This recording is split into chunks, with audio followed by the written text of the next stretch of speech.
Hayotda beg'am yashash mumkinmi? Aqli joyida odam. G'am qilmasdan yashash mumkinmi? Aqli joyida odam deyapman.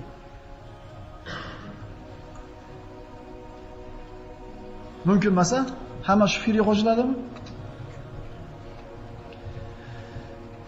Eslaylik-da, hammamiz mana shu yerda cho'ntagimizda qancha pulimiz bor, yo'ligimizdan qat'iy nazar bir yoshligimizni eslaylik-da. Zo'r hayot bo'lgani, beg'am hayot bo'lgani, shoh ham, gado ham nima qilar ekan? Yoshligini qo'msar ekan. Nimaga desangiz, g'am bo'lgan emas. Patinkasini yetib kelib, so'kish eshitgan tepa o'rnitasiga chiqdi, chunki olib beradigan dadasi bor. Urushib ko'ynagini loy qilib, kir qilib kelavergan, yuvib beradigan onasi bor. To'g'rimi? Hech narsani g'amini qilgan emas. Remontga pul desa hech o'ylangan emas. Shunday ekan, dada deydi, remontga pul deyapti deydi. Nima dardi bo'lsa shakilda dadasiga aytgan, dadasi xalq beravergan, xotirjam hayot bo'lgan, eslaylar hammamizda.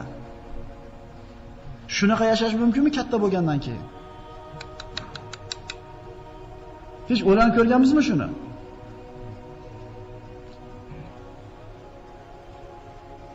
Mumkin birodarlar. Mumkin. Xuddi dadangizga dardingizni aytgandek, yana kimgadir dardingizni aytish kerak bo'ladi. Akangiz pasport stolida ishlaydi, hajmon so'm bo'lib qoldi, pasport so'rashni qilish kerak. Men uchun g'am. Lekin siz akangiz pasport stolida ishlagani uchun sizga shu muammoingizni hal qilib beradigan konkretni bitta odamingiz bor. Siz uchun nima emas u? Emas. Qish kelyapti, dublonka olish kerak. Bitta jo'rangiz dublonka purish. Muammomi? Pulingiz yo'q bo'lsa ham muammo emas, chunki variantga beradi. Uzib borishlikka. Menga muammo, chunki meni dublonka sotadigan birodarim yo'q.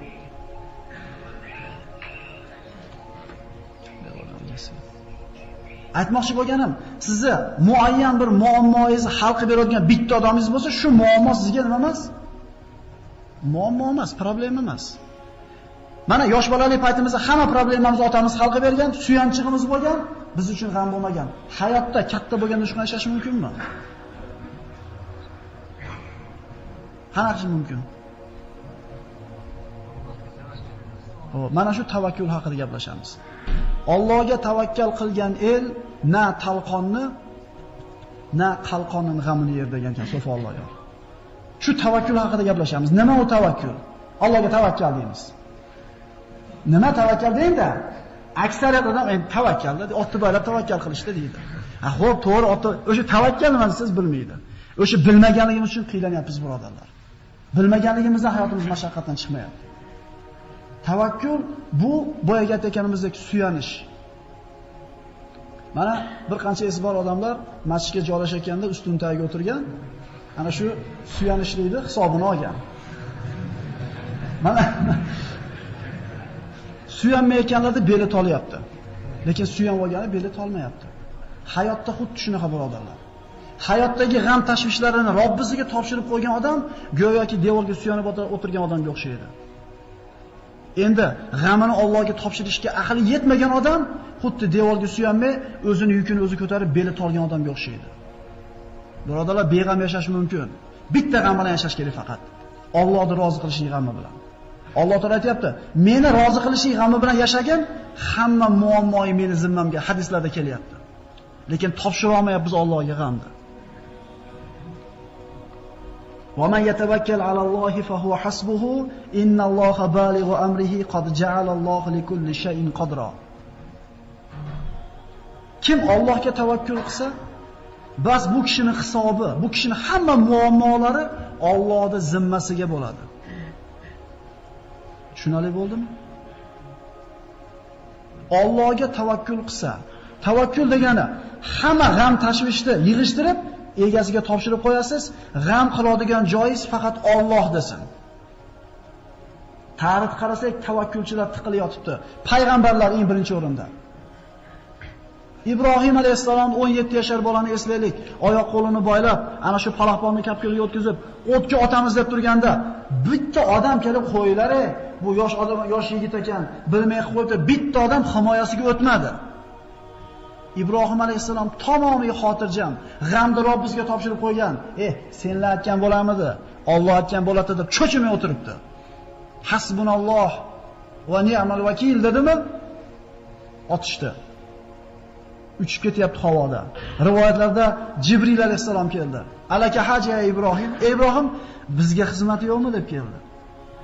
Allohga tavakkal qilgan bandani xizmatini kimlar qiladi deb kelyapti. Ey Ibrohim, menga hojatingiz bormi desa, Ibrohim alayhisalom qarab, sizgami deyapti. Sizga hojatim yo'q deydi. Bo'lmasa hozir o'tga tushadi.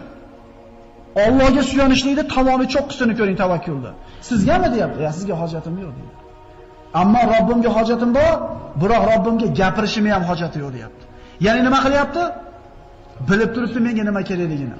Biz ba'zida duo qilib aytamiz bir chekkadan nima kerakligini. Biz bilamiz o'zimizga nima kerakligini.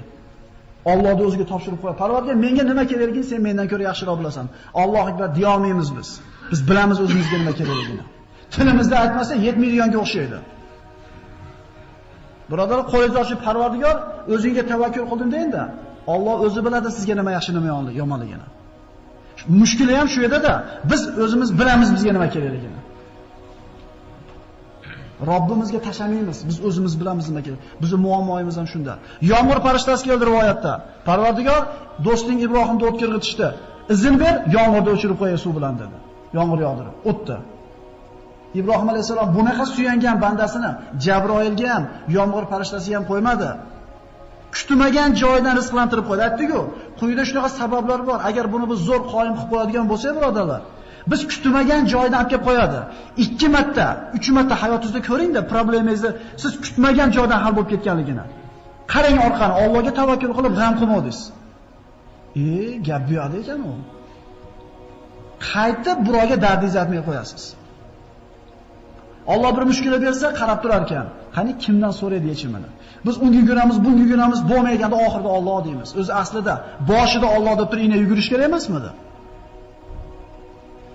Kutmagan joydan hal qilib qo'yaman deyapti Alloh. Kuydirish kerak bo'lgan o't jannatda bog'iga aylanib qolmadimi Ibrohim alayhisalom uchun?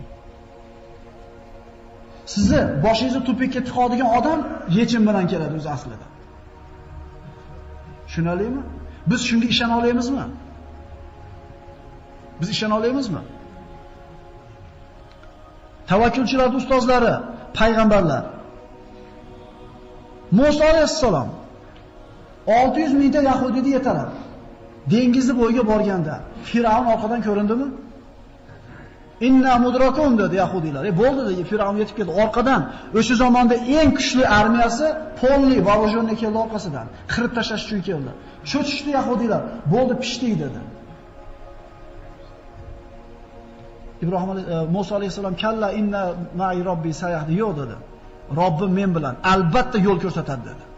Deyishiga nima dedi Alloh? Asoyiz bilan dengizni kutuvdimi shu muammoda shunaqa hal bo'lishligini? Kim o'yladi dengiz yorib o'tishni? Musa alayhisalom o'zi ham o'ylagan emas edi. Faqat g'am qilmadi.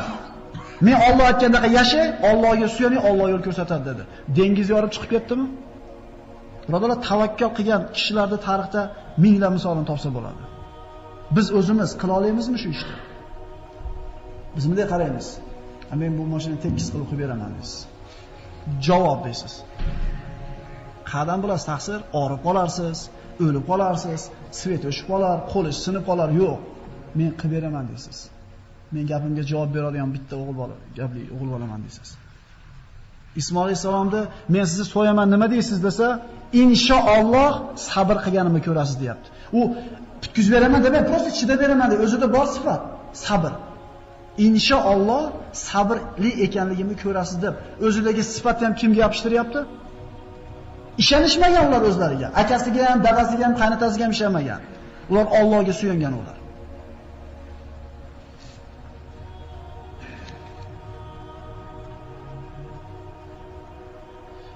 Bizni zamonimizda yashayotgan odamlarimizni eng birinchi muammosi shu akalar.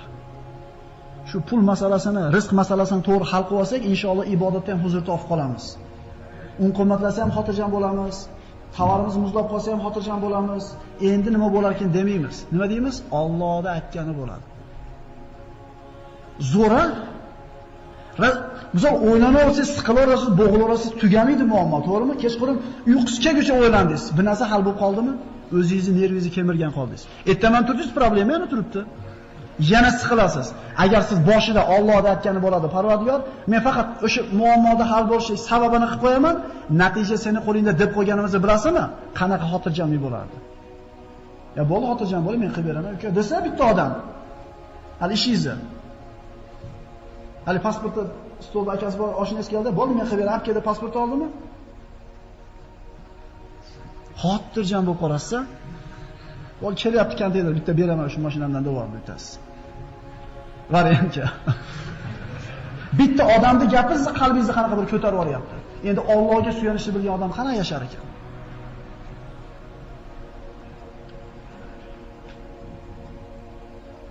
Rasululloh sollallohu alayhi vasallam aytadi: "Law annakum tawakkaluna ala Allohi haqqa tawakkulihi la ruziqtum kama tuzaqut tayr taqdu himasan va la taruhu bitona."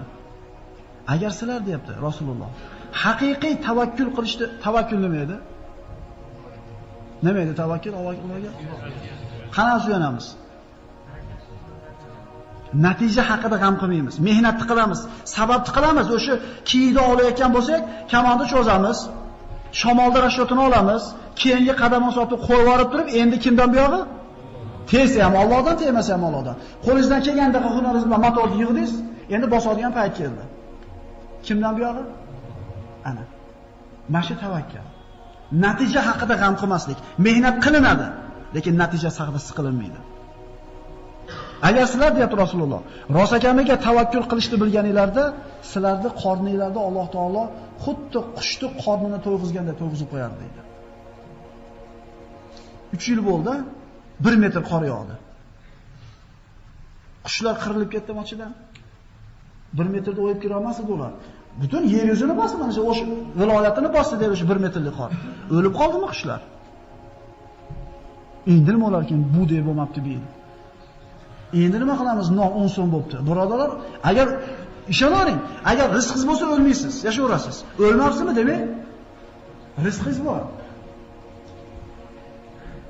Qaranglar, qancha bir uzoqlashib ketganmiz tavakkul degan narsadan.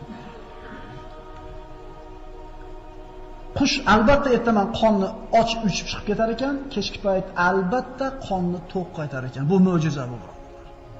Bu aytdim, ularda konteyner yo'q qushlarda. Hunari, tijorati, hech narsasi yo'q. Uni faqat qanoti bor. Shu sababda qanotda qoqib uchib chiqib ketadi, Alloh albatta beradi. Biz ham o'sha oyog'imizni bosib chiqamiz ko'chaga Allohga suyanib, Alloh albatta nima qiladi? O'zim hayotimda sodir bo'lgan narsa. Bozorda turganimda pista olib kelayotgan bir arava yo'lidan chiqib ketdi-da, qopcha ochilib ketdi.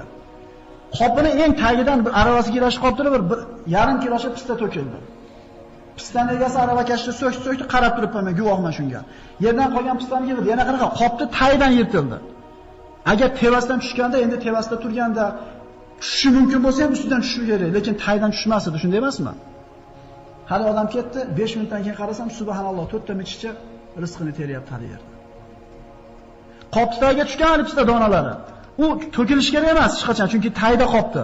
Lekin Alloh birodarlar, shu mishchalarni rizqini rizq qilib yozib qo'ygan ekan, shu 4 ta 5 ta pista donasiga. Qoldi kelib terib ketyapti. Ana shu qushlarning rizqini bergan Alloh siz bilan bizga rizqimizni bermaydimi? Birodarlar, xotirjam bo'laylik. Mehnat qilaylik, harakat qilaylik, natija haqida g'am qilmaylik. Tushuntira olyapmanmi?